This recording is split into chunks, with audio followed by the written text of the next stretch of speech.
असांजो हिकिड़ो दोस्त आहे मीर हसन खोसो दुबई वारो, उन जे नाम हे शताब ज़रदारी जूं सिटरूं। त उमिरि हली गई, चर्चा थुलई आहे, ऐं सूंह दा सौदा सस्ता थुलई आहे।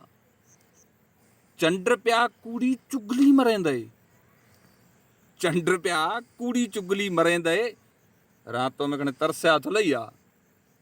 ऐं छोड़ना हस छोड़ी हलिया गया, मैं उदास ओ मेडा थुलई आहे। ऐं वक़्तु हथां चूं ज़ोरी खसिए न, वक़्तु हथां चूं ज़ोरी खसिए, जो भनकू में उछलिया थुलई आहे। ऐं साह कढण जी साज़िश हईए, ॿिया मोहको लुकावण न करा थुलई आहे। ऐं माण्हू तमाशे काणा गॾु थिए, माण्हू तमाशे काणा गॾु थिए, फतकदा पिया हम को मुजरा थुलई आहे। ऐं लोक शताब को सम्झ न सघे, लोक शताब को सम्झ न सघे, शायर हा को चरिया थुलई आहे। उमिरि हली गई चर्चा थुलई आहे, यार सूंह दा सौदा सस्ता थुलई आहे।